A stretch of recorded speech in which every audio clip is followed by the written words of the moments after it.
Welcome to the Kim B. Davis Show. Here we'll talk to the leaders in technology, culture, business, and the arts. We'll cover politics, advocacy, motherhood, writing, mental health, and mostly we'll focus on hope.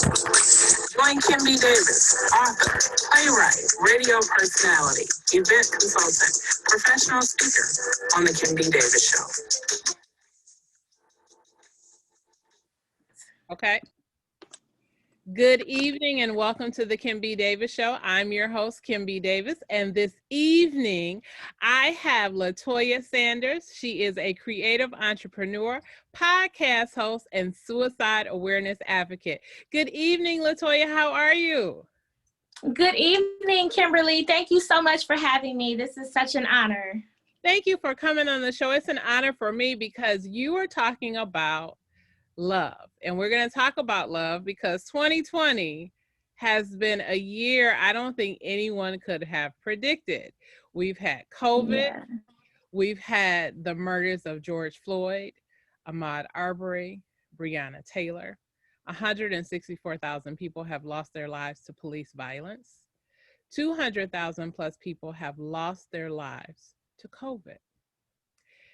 We have an election that we just got through, and there's unrest from that. There was unrest from George Floyd, Ahmaud Arbery, and Breonna Taylor.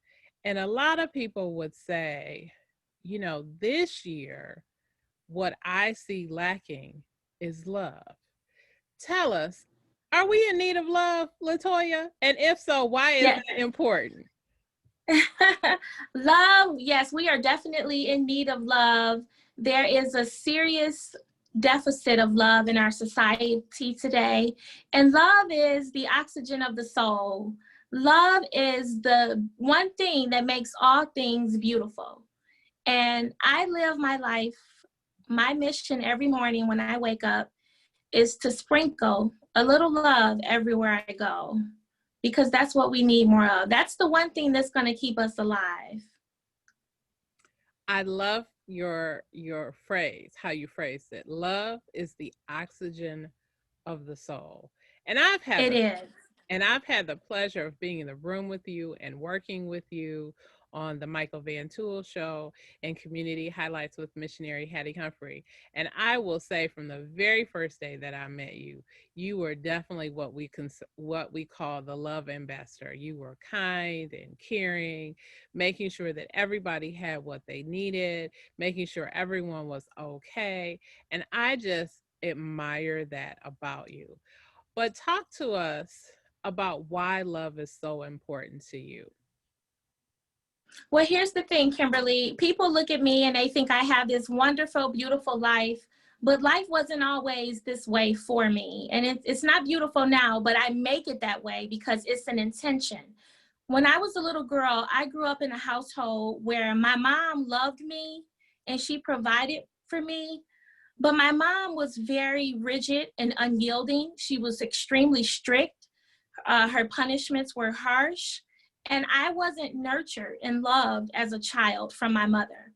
And in order to really know how to give love, you have to know what it feels like not to be loved. And that was something that I struggled with my whole life, living the way I lived as a child and growing up into adulthood. I wasn't loved properly. So with that being the case, I'm a person who's always looking for opportunities to show a person love, looking for the opportunity to make another person feel well or feel good, because I know what that feels like to be a person in a home where you get nothing but ridicule, you get nothing but demeaned and told how much of a mistake you were and I regret I ever had you. Those words hurt me, and I'm 45 years old, and to this day, I still feel pain from being told by my mom that I wish I never had kids. You know, I regret having you. So my life has been built on spreading love. I never want anyone to feel the pain that I felt growing up, the pain that I feel as an adult today, the insecurities that I carry today. It all stems from my childhood, and I'm not a victim of it. I am taking my pain and repurposing my pain, and I'm making the world a better place around me, you know, in my circle, what I can do to bring love into the world, because that's what we all need. And again, I'll say this, my mom loved me, but she didn't know how to nurture and be a mother. If I called my mom right now and said, Mom, there's a man trying to break in my home, she would be here with 10 guns to protect me.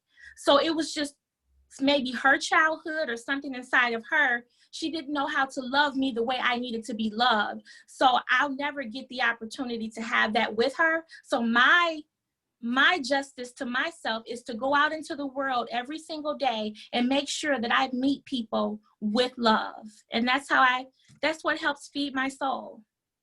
Wow, that is a powerful story. And I had heard that and I wanted you to share that.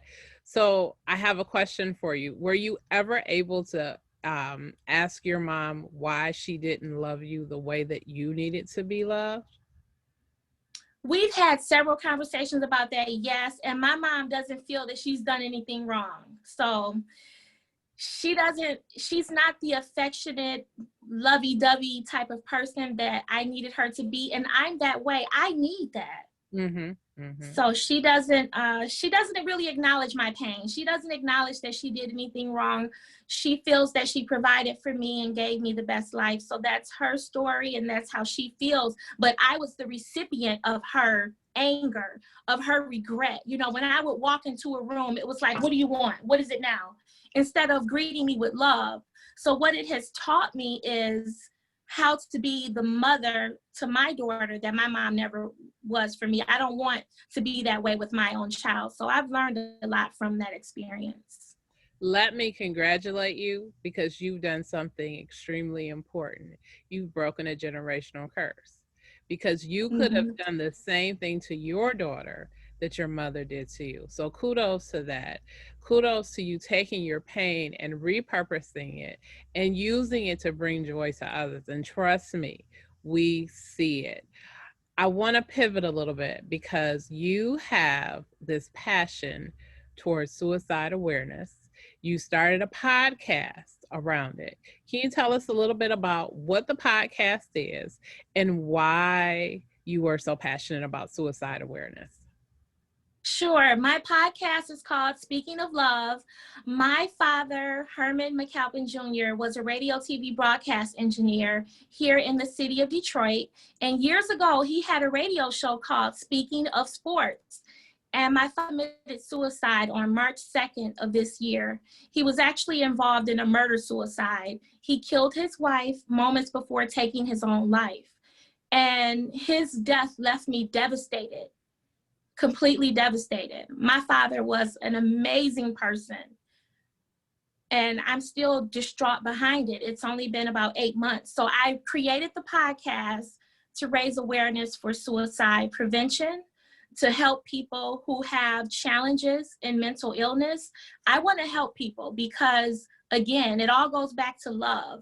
My father had a lot of love around him, but he wasn't in a mental state where he could be on the receiving end of that love. He wasn't receptive to receiving it because the depression was telling him, you're ugly, you're fat, no one loves you, kill yourself. So even though his wife loved him, his daughter loved him, my dad's mind, his state of mind, the challenges that he had with depression told him, kill yourself because nobody wants you. So I created the platform to put an end to this, to put a stop to it, because my dad had so many wonderful things going for himself. His wife was a beautiful person. They didn't deserve to die that way. So when I leave this earth, I am going to die fighting for suicide awareness because I never want another person to pass away the way my father and his wife did. So that's the reason that I created my podcast, Speaking of Love. And my dad was a great guy. You know, I've had moments in my life where I felt like I didn't want to live anymore, or I wanted to jump off a ledge. And he was the one that built me up and said, hey, you're a beautiful girl. Why would you want to do something like that? That's stupid. You know, he was a wonderful person. And to know that he was in such a dark place and I wasn't there to help him, I couldn't help him. So I created that platform so that I can help other people. That is a wonderful testament to his memory. I want to ask you a question, and if it's too much, it's okay. We can move on. Looking back with your dad, is there anything that you would do differently in terms of trying to reach him through his depression? Yes, there is. My dad, he he enjoyed drinking alcohol. I'll put it that way. You know, his favorite drink was called Easy Jesus, which E&J. Okay, but he called it easy. He called it Easy Jesus. I mean, my dad was a comedian, and I think he used a lot of his comedy to mask his depression and his pain, which I realize that now. But my dad was such a funny and amazing guy, and he loved to drink alcohol. Well, because of the alcohol, I sometimes would distance myself from him because I was so disappointed in him. Like, wow, you've been drinking today, or oh my goodness, what's going on? You didn't show up for the event like you promised that you would. So there were times when I would be upset with him and I would distance myself from him. And I regret doing that now, because now that he's passed away, I realized that he was struggling with something.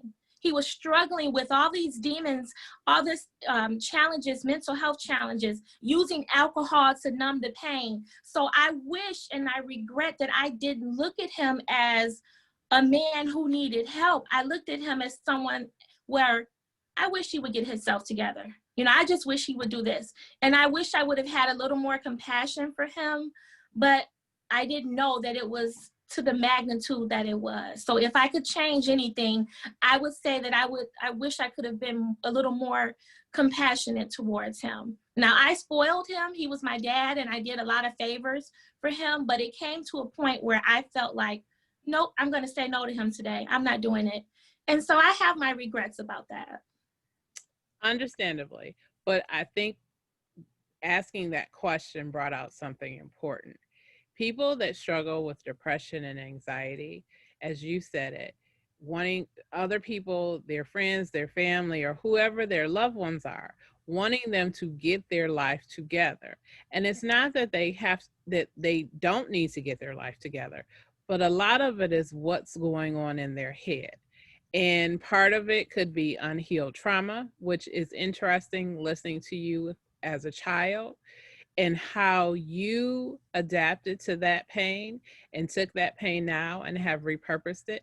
Whereas your father, whatever the source of pain was, he wasn't able to do the same thing. And one of the things that I always say, and you know, we've talked about this before, when people are struggling with depression or anxiety, we need to be there. We need to help hold someone's hand, not judge them, but help them along the way. Because oftentimes, not exactly, but similar to the situation that happened with your dad, is that people will take their own life for a variety of reasons and say, I can't take it anymore. And until you have been in that position where you are being pressured by your thoughts, by whatever it is that you're hearing, like you said, you're ugly, you're fat, you're no good, no one loves you, whatever it is that you're hearing, you begin to believe it, even though everything around you says differently. And so I commend you for doing that great work. Now, out of that, you have created some art pieces, some door hangers. Can you show us some of that work and tell us how that came about? Okay, well, I started a love mission maybe about 3 years ago. I was working at a school, and the teachers were very stressed. Everyone seemed so unhappy in the school. And I'm like, this is a school. We've got beautiful children walking around. Why is everyone so stressed all the time? So I would go home on the weekends and I would make a creation for teachers. And then on Monday morning, I would surprise them with a handmade gift.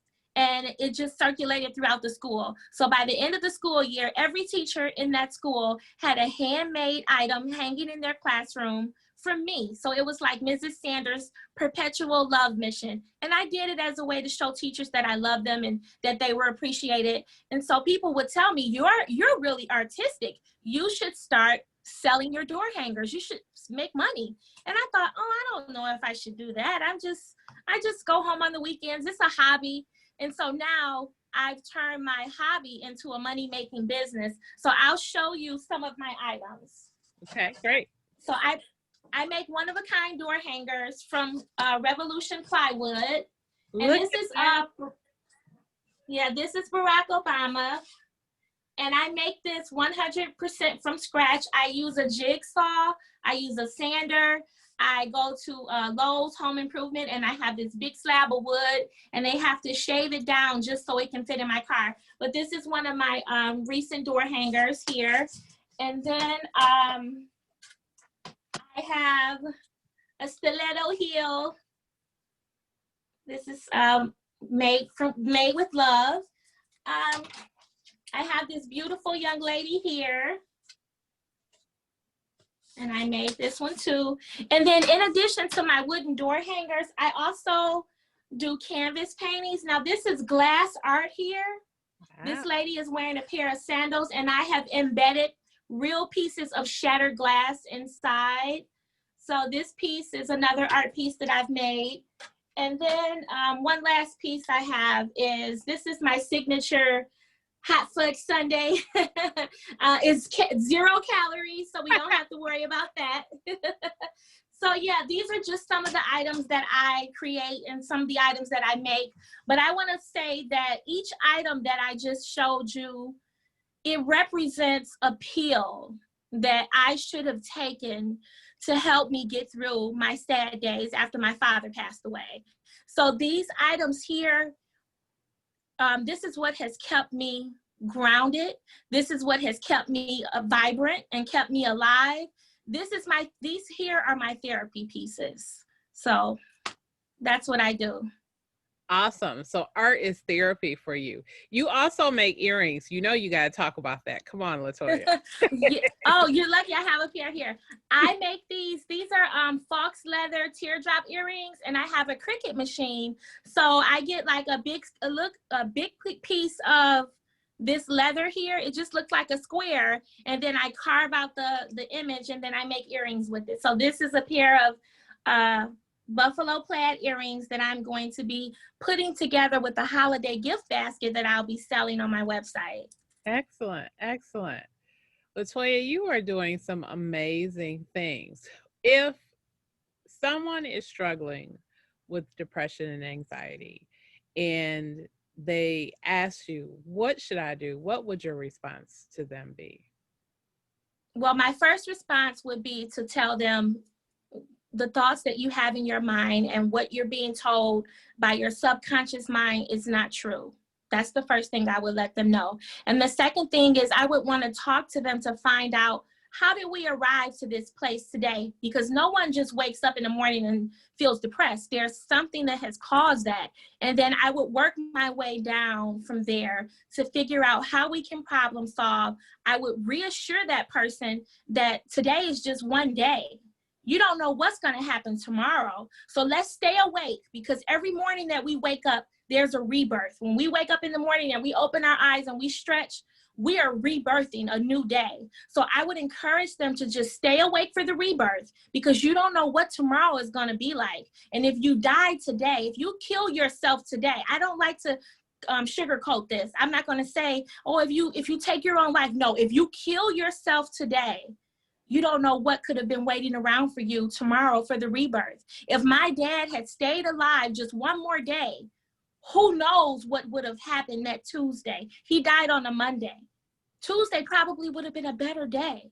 So I would encourage that person to just work with me, stay with me. Let's work this out. Let's talk about it, because suicide only hurts the people that you leave behind. My dad is gone. He's sleeping in his grave right now. He doesn't have to sit up in the middle of the night like I do.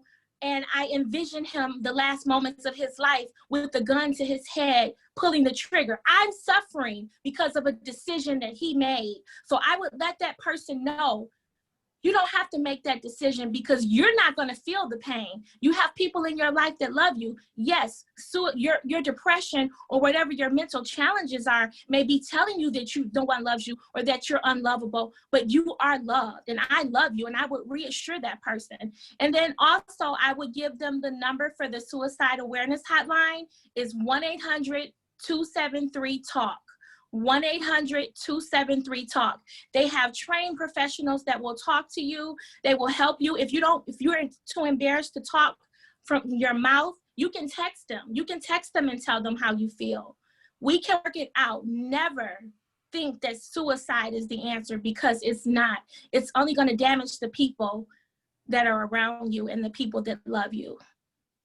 Thank you for sharing that. That was such a powerful statement. And you're absolutely right. When people kill themselves, the only people they hurt are the ones they leave behind. Ironically, though, many people who commit suicide, who kill themselves, believe that they are doing those people a favor. And so, Yes. and we know that is just the wickedness from the enemy trying to take people off of their purpose. And I tell people, similar to what you said, and I like how you put it together, that each day is a rebirth. Each day is an opportunity to start over again. And oftentimes, because I have struggled with depression, and one of the things that I have to remind myself of, this is happening in this moment. What is this moment trying to teach you? And it is only in this moment. Let's let it go. It ends. It's just one day. Tomorrow is going to be a better day. And I think one of the things that we have to do when we have depression and anxiety is people have to, because one of the things I struggle with is looking too far ahead or looking too far back. We have to stay in the present moment of where we are. And sometimes that does help, because that takes away some of the pain, because you don't think about what happened in the past and you don't think about what happened in the future. So you don't have anybody saying, see what you did back then, that makes you bad, or whatever the painful memories are, or you're never going to do anything in the future. You don't know. You just live in the present moment. But I thank you for that, because I think that's important for people to hear and for people to understand, especially coming from a family member who has gone through that, because so many times people suffer, they grieve, and they sort of move on. They honor people privately and don't really go a lot into that. So I appreciate you coming on and sharing that.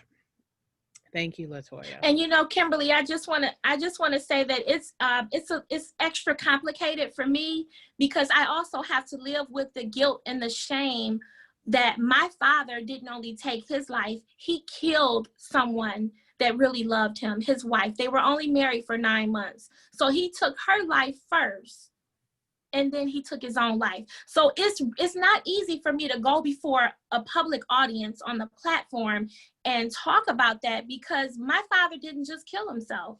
He took someone with him. So that's an extra element of embarrassment, an extra element of pain, that I have to stand here and say that he would do something like that. My dad wasn't that kind of person. He wasn't. So it's a very complex subject matter, but I am here and I am going to fight for suicide awareness. If I have to leave out of my house in the middle of the night with pajamas on to save someone's life, I'm going to do it, because that phone call that I received on Monday, March 2nd at 1 o'clock in the morning about my dad passing away, it changed my whole life. From that moment on, my life will never be the same. And thank you for sharing that, because that is an element. It does make it even more complicated, because you do feel guilty for the other person that was taken. And unfortunately, you can't go back and change circumstances. We can only deal with what's forward.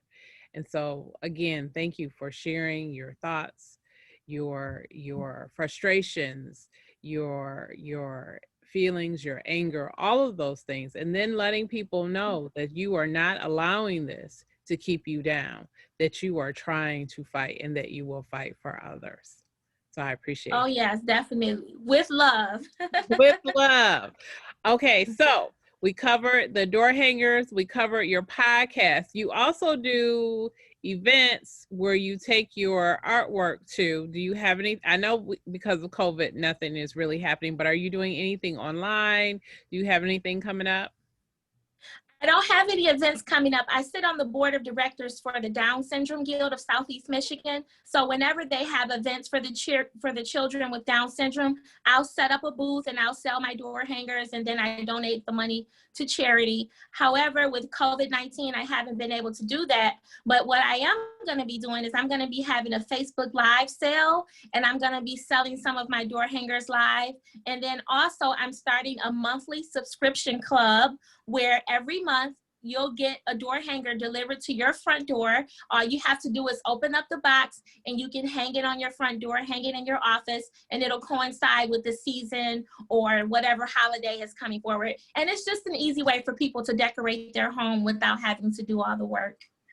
Fantastic. I'm so glad to hear that. Now tell us where we can find you, LaToya, and how we can order door hangers and when we can hear your podcast.